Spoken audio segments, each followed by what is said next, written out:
Praise the lord. ఈరోజు వాగ్దానం లూకాసు వార్త 1వ అధ్యాయం 13వ వచనం. భయపడకుము, నీ ప్రార్థన వినబడినది. ఈ రోజున దేవుడు నీతో మాట్లాడుతున్నాడు. భయపడకుము, నీ ప్రార్థన వినబడినది. కొన్ని విషయాలను చూస్తే చాలామంది భయపడుతున్నారు. ఇంట్లో వచ్చే సమస్యలు చూసి భయపడేవారు ఉన్నారు. భార్య ద్వారా వచ్చే పరిస్థితులను, భర్త ద్వారా వచ్చే ఇబ్బందులను, పిల్లల ద్వారా కలిగేటువంటి సంభవాలను చూసి భయపడేటువంటి వారు చాలామంది ఉన్నారు. అందుకే దేవుడు ఈ రోజున ఇక్కడ మాట్లాడుతున్నాడు. భయపడకుము. ఈరోజు నువ్వు ఏటినైతే చూసి భయపడుతున్నావో, దేన్నైతే చూసి నువ్వు కృంగిపోతున్నావో, ఏవినైతే చూసి నువ్వు ఇబ్బంది పడుతున్నావో, అల్లాడిపోతున్నావో, భయపడకుము అని చెప్పి దేవుడు నీకు ధైర్యం చెప్తున్నాడు.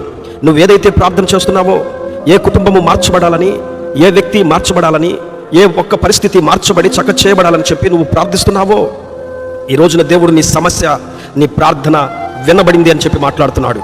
ఆయన వినేటువంటి దేవుడు. బైబిల్ గ్రంథంలో మీరు చూసినట్లయితే ఎన్నో సందర్భాలలో తన బిడ్డలు ఆయనకి మొరపెట్టినప్పుడు వారి ప్రార్థనలను ఆయన ఆలకించాడు. వారి పక్షముగా ఆయన నిలబడ్డాడు. ఆ ప్రార్థనలకు తగిన రీతిగా జవాబిచ్చినట్లుగా మనం బైబిల్లో చూస్తున్నాం. ఒక రోజున హన్న దేవాలయంలోనికి వెళ్ళిపోయి తన భర్తతో పాటుగా కూర్చొని షిలోహులోని దేవాలయంలో కన్నీరు కార్చి దేవునికి మొరపెడుతుంది. దేవా, నీ సేవకురాలైన నన్ను చూసి నాకు కలిగిన ఈ పరిస్థితిని ఒక్కసారి మీరు కృపతో జ్ఞాపకం చేసుకొని ఈ పరిస్థితి నుంచి నాకు విడుదల కలుగు చేయయ్యా, నా గొడ్రాలితనాన్ని తొలగించి నాకు చక్కటి బిడ్డనివ్వయ్యా అని చెప్పి ప్రార్థిస్తుందే. దేవుడు ఆ రోజున ఆ తల్లి యొక్క బాధను విన్నాడు. ఆమె యొక్క మొరకు తగిన రీతిగా జవాబిచ్చినట్లుగా బైబిల్లో మనం చూస్తున్నాం. ఆయన మన కన్నీటిని తుడిచేటువంటి వాడు, మన కన్నీటిని చూసేటువంటి వాడు, మన ప్రార్థనకు తగిన జవాబునిచ్చేటువంటి దేవుడై ఉన్నాడు.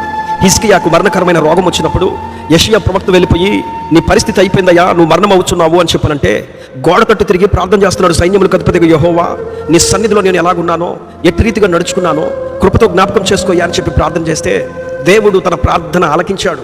ఆ రోజే తన ప్రార్థనకు జవాబునిచ్చాడు. మరలా 15 సంవత్సరాల ఆయుష్ను తనకు అనుగ్రహించినట్లుగా బైబిల్లో మనం చూస్తున్నాం.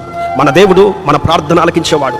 ఏ సమస్య పోవాలని నువ్వు ప్రార్థిస్తున్నావో, ఏ సమస్య నుంచి విడుదల కలగాలని చెప్పి నువ్వు ప్రార్థిస్తున్నావో, ఎవరి జీవితంలో మార్పు రావాలని నువ్వు ప్రార్థిస్తున్నావో, నీ కుటుంబ పరిస్థితి కావచ్చు, నీ వ్యాపార పరిస్థితి కావచ్చు, నీ ఉద్యోగ పరిస్థితి కావచ్చు, నీ ఇంట్లో ఉన్న సమస్యలే కావచ్చు, పిల్లల భవిష్యత్తే కావచ్చు, ఈ రోజున వాక్యం వింటున్న ప్రియ సహోదరి సహోదరుడా, దేవుడు నీతో మాట్లాడుతున్నాడు. ఆయన నీ ప్రార్థన విన్నాడు. ఆయన నీ ప్రార్థనకు తగిన రీతిగా జవాబిచ్చేవాడు. నీ జీవితంలో గొప్ప కార్యాలు చేసి నిన్ను సంతోషంగా నిలబెట్టేటువంటి దేవుడు, ప్రార్థన ఆలకించే దేవుడు మన దేవుడు. ఆ జీవము కలిగిన దేవుడు నువ్వు చేసేటువంటి ప్రార్థనను ఆలకించి నీ జీవితంలో, నీ పిల్లల విషయాలలో, కుటుంబ విషయంలో అద్భుతమైన కార్యాలు జరిగించును గాక. ప్రేమ కలిగిన తండ్రి, గొప్ప దేవుడా, ఈ వాగ్దానం ఎంతమంది అయితే చదివి విని ఉన్నారో వారి జీవితంలో అద్భుతమైన కార్యాలు చేయండి. భయము వారిని పట్టు పీడిస్తుంది ప్రభువా. ఎప్పుడు ఏం జరుగుతుందో తెలియని పరిస్థితుల్లో చాలా భయపడుతున్నారు. అలాంటి పరిస్థితుల నుంచి వారిని మీరు నడిపించి, అయా గట్టెక్కించి, ఆశ్చర్యకరమైనటువంటి సంతోషాన్ని, ఆనందాన్ని, కావలసిన ధైర్యాన్ని మీరు ఇచ్చి నిలబెట్టండి. అయా వారి జీవితాల్లో వారు చేయించిన ప్రతి ప్రార్థనకు తగిన జవాబునిచ్చి సంతోషపెట్టమని యేసు నామములో ప్రార్థించడానికి వేడుకుంటున్నాం పరమ తండ్రి. ఆమేన్.